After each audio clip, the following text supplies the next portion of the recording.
साक्षात् परब्रह्म तस्मै श्री गुरुवे नमः।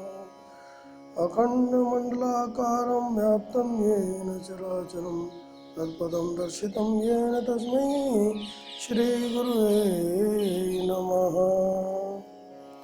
शुक्लाम्बरं विचारसार परमाद्यं जगद्व्यापिनीं वीणा पुस्तकधारिणीं जडान्धकारां पामस्ते स्फाटिकमलिकां वेदतिं पद्मासने संस्थितां वन्दितां परमेश्वरीं भगवतीं बुद्धिप्रदां शारदां। प्रियात्मन,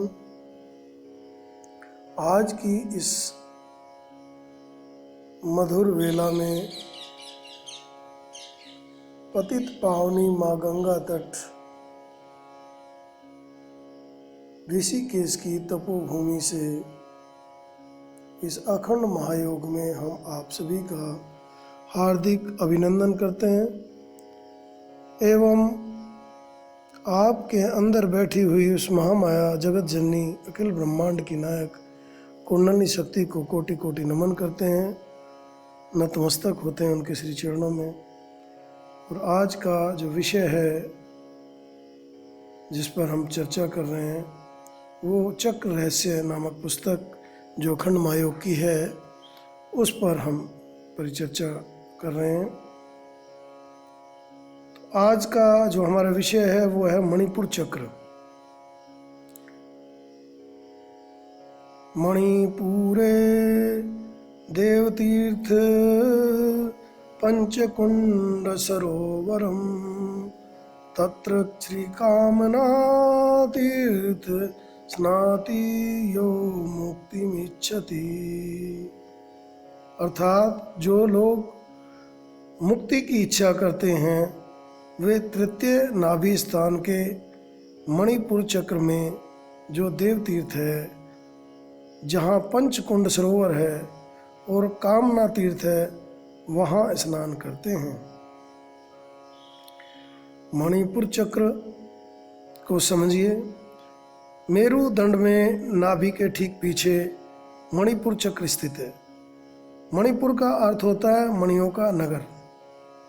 यह नाम इसलिए दिया गया है क्योंकि अग्नि का केंद्र होने के कारण यह मणियों की भांति प्रकाशमान और प्राण शक्ति एवं ऊर्जा का विकिरण करने वाला है। इस चक्र का वर्णन 10 पंखुड़ियों वाले चमकीले पीले कमल के रूप में किया जा गया है। कमल के भीतर अग्नि तत्व का यंत्र अग्नि के समान लाल त्रिभुज और बीज मंत्र रम अंकित है। मणिपुर का वाहन मेष है जो दृढ़ता एवं शक्ति का प्रतीक है। मणिपुर के विषय में कहा जाता है नाभि चक्र स्थान जीव का अर्थात जन्म से पहले माँ के जीवन से बालक का जीवन नाभि चक्र द्वारा जुड़ा रहता है। इसलिए इसकी विशेष बात है क्योंकि जहाँ से जीवन आता है ये उसी प्रकार से है। बहुत ही दिव्य स्थान है। इसका संबंध महत्वाकांक्षा और शासन करने की योग्यता एवं संकल्प शक्ति से है। इसका नकारात्मक पक्ष यह है कि यह निरंकुशता और व्यक्तिगत महत्वाकांक्षा की पूर्ति हेतु मानव और भौतिक संसाधनों के दुरुपयोग के रूप में अपनी अभिव्यक्ति कर सकता है। सूर्य क्षेत्र अर्थात मणिपुर चक्र मुख्य रूप से पाचन की आवश्यक क्रिया और भोजन के चयापचय से संबंधित है। चयापचय की स्थिति को संभालता है। यह आमाशय की ग्रंथियों, अग्नाशय, पित्ताशय आदि के कार्यों को नियंत्रित करता है जो पोषक तत्वों को पचाने एवं ग्रहण करने के लिए आवश्यक पाचक द्रव्यों, अम्लों और विविध रसों का उत्पादन एवं स्राव करते हैं।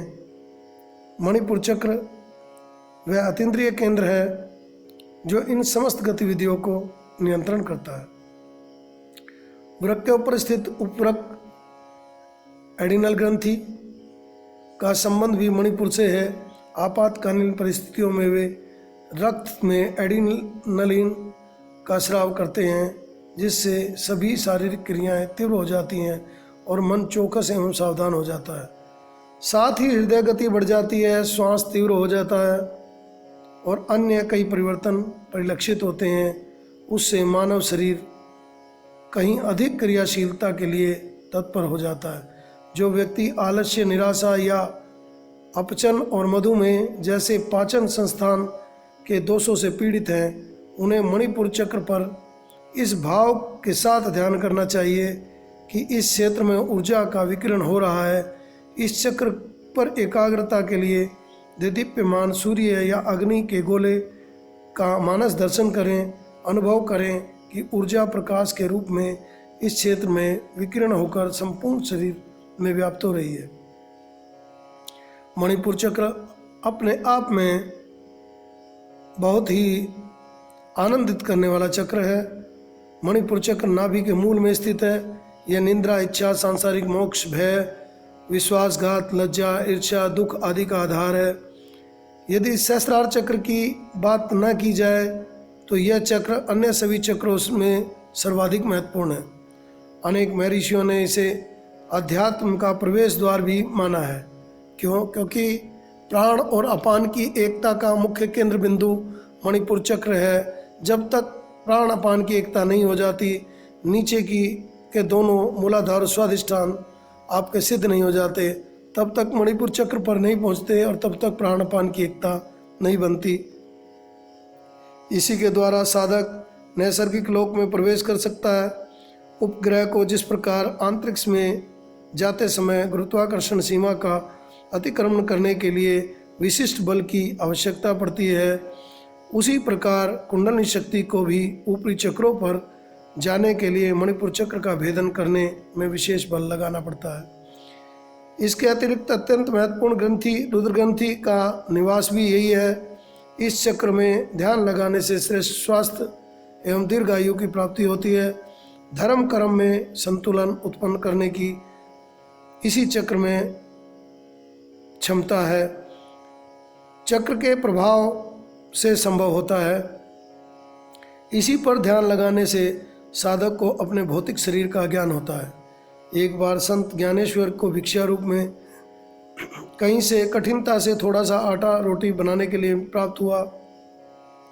आटा उन्होंने अपनी बहन को लाकर दिया और रोटी बनाने को कहा, लेकिन रोटी बनाने के लिए अग्नि की आवश्यकता थी।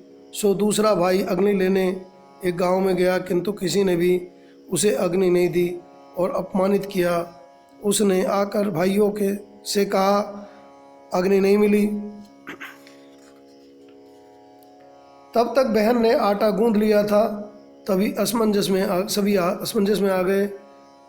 तभी तीसरा भाई ने कहा, मैं भूमि पर लेटता हूँ और मणिपुर चक्र के भेदन के द्वारा अपने पेट में नाभि चक्र में अग्नि तत्व रम बीज का ध्यान करता हूँ। मेरे पेट पर तू रोटी सेक ले। यह कहकर वह लेट गया और अपने नाभि चक्र पर त्रिकोण मध्य अग्नि रम बीज मंत्र का एवं अग्नि तत्व की प्रबल धारणा करते हुए मानसिक जप और ध्यान प्रारंभ कर दिया। पल भर में उसका पेट तवे की भांति तपने लगा और उसकी बहन ने अपने हाथ से रोटी बनाकर भाई के पेट पर रोटियां सेक ली। परमात्मा का स्मरण करते हुए उन्होंने रोटियों को उद्रस्त किया। उससे प्रतीत होता है कि कुंडलिनी शक्ति के द्वारा षट चक्रों का पूर्ण रूप से भेदन करने पर क्या क्या संभव और अविश्वसनीय बातें भी इसके द्वारा घटित हो जाती हैं। वैसे तो पाखंड को बेचना बहुत आसान होता है, पाखंड की दुकानें बहुत आसानी से सज जाती हैं। अखंड को परोसने में बहुत समय लगता है। फिर भी मैं माँ भगवती से प्रार्थना करूँगा कि आपके जीवन को लक्षित करते हुए वह आपको शक्ति प्रदान करे। यह साधन योग मार्ग में पूर्ण रूप से सिद्धि और शक्ति प्राप्त कराने वाला है तथा अपने आप में बड़ा रहस्यमय है। इस साधना के द्वारा जब प्राण अपान की एकता हो जाती है तो संयुक्त तेजस्वी ज्वाला उत्पन्न होती है और दृढ़ संकल्प, सत्यनिष्ठ, अदम्य उत्साह एवं कठिन परिश्रम के बाद जब वह योगमयी उदीप्त ज्वाला ऊंची उठते उठते मणिपुर चक्र तक पहुंचने लगती है तो मणिपुर चक्र में निवास करने वाली योगाग्नि के साथ उस अपान के ऊर्ध्वगामी परम तेज से में मिलते ही साधक के प्राण उष्णता को प्राप्त होते हैं योग की यह एक विचित्र क्रिया है। इस मणिपुर स्थान का संयम करने से कुंडलनी पर एक चोट होती है, जिससे महाशक्ति कुंडलनी चोट खाई हुई भयंकर सर्पणी की भांति फुंकार मारती हुई एकदम सीधी हो जाती है। ऐसे में मूल बंध क्रिया का उपयोग करते हुए इसे संभालना पड़ता है। ये सब दिव्य ज्ञान केवल वाणी से नहीं है, इसका परिपूर्ण ज्ञान अखंड महायोग में है, जो पूरा का पूरा अनुसंधान केंद्र है, जिसमें पूरी तरह से इन सबको व्यवस्थित रूप से कराया जाता है। लेकिन उससे पहले उसको आत्मदर्शन क्रिया में आना होता है, जिससे कि एक दूसरे का पता चल जाए कि किसको कराने के योग्य है, किसी को नहीं है। अब मणिपुर चक्र से संबंधित तथ्य कुछ हम लोग आपके प्रकाश में रखेंगे। चक्र का यौगिक नाम है मणिपुर योग चक्र। अंग्रेजी का नाम है ओलर प्लेक्सस। चक्र का स्थान है नाभि मूल। नाभि शरीर का केंद्र है, इसमें अमृत कुंड होता है। ऐसा माना जाता है गुरुत्वाकर्षण बल के प्रति संतुलन बनाने का कार्य नाभि ही करती है। गर्भावस्था में नाभि द्वारा ही शिशु का पोषण व विकास होता है। नाभि से ही भ्रूण विकसित होता है। नाभि द्वारा पूरे शरीर का कार्य संचालन होता है। अग्नि का केंद्र है। इसका लोक स्वलोक है। कर्मेंद्रियां पैर है। ज्ञानेंद्रियां नेत्र हैं। दल 10 दल है। तत्व अग्नि है। मणिपुर चक्र पंच महाभूतों में अग्नि का मुख्य आधार है। रूप या तेज इसका प्रधान गुण या ज्ञान है, जो कि अग्नि तत्व की तन्मात्रा है। गुण रूप दृष्टि देखता है। तत्वरूप त्रिकोणाकार रक्तवर्ण का है। नीले हरे से प्रकाशित 10 कमल दलों की पंखुड़ियों से घिरा हुआ है। यंत्राकृति अधोमुखी त्रिकोण लाल रंग का है। इसका बीज स्वर्णिम रक्त है। इस चक्र से प्रभावित व्यक्ति साधक अत्यंत क्रोध करने वाले होते हैं, क्योंकि अग्नि का स्वभाव ही उष्ण है। संभवतः इसी कारण इसे सूर्य चक्र भी कहा जाता है। इस चक्र की विशेष साधना तन्मयता, निर्मोहता, समता, शांति, वैराग्य, धृति, उदासीनता, निश्चलता और आनंद को बढ़ाने वाली मानी जाती है। इसका वर्ण जो है और लाल रक्त वर्ण है।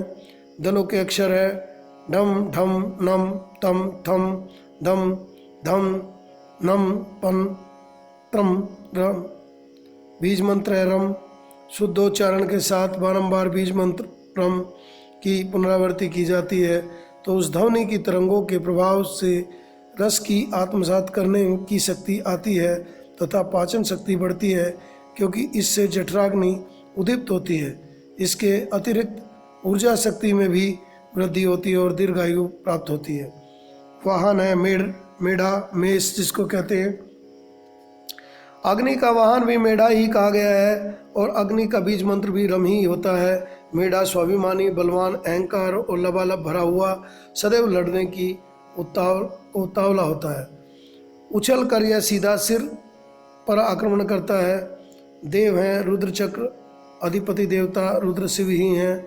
देव शक्ति लंकनी, बीजवर्ण, नील अग्नि का सूचक, कर मुद्रा, मध्यस्था, उंगली के अंगूठे का छोर, बंध, मूलबंध, ध्यान सिद्धि, सृष्टि की रचना, उत्पत्ति का ज्ञान, पिछले जन्मों का ज्ञान, भाषा विज्ञान का ज्ञान, अग्नि तत्व की सिद्धि, नैसर्गिक लोक पदार्पण करना इत्यादि। स्वादिष्ठान चक्र के भेदन के पश्चात योगी साधक अपनी प्राण शक्ति को अर्थात महाप्रकाश स्वरूप विद्युत माला कुंडलिनी महाशक्ति को अपनी अंतर प्रेरणा और दृढ़ धारणा के द्वारा नाभि स्थान स्थित मणिपुर चक्र पर ले जाने पर का प्रयत्न करे। साधक का प्राण जैसे ही मणिपुर चक्र में पहुंचेगा, संपूर्ण नाभि चक्र पूर्णतया अपनी तेजोमय कांति एवं परम प्रकाश को प्राप्त हो जाएगा और उसकी शक्तियां भी अग्नि के रक्त वर्ण के रूप में परम दिव्य प्रकाश से युक्त दृष्टिगोचर होने लगेंगी। तब साधक को दिव्य कुंडलिनी के प्रभाव से उसके गुप्ततर रहस्यों का ज्ञान संभव हो जाएगा। नाभि चक्र में निवास करने वाले देवी देवता उससे साक्षात्कार दर्शन देने लगेंगे।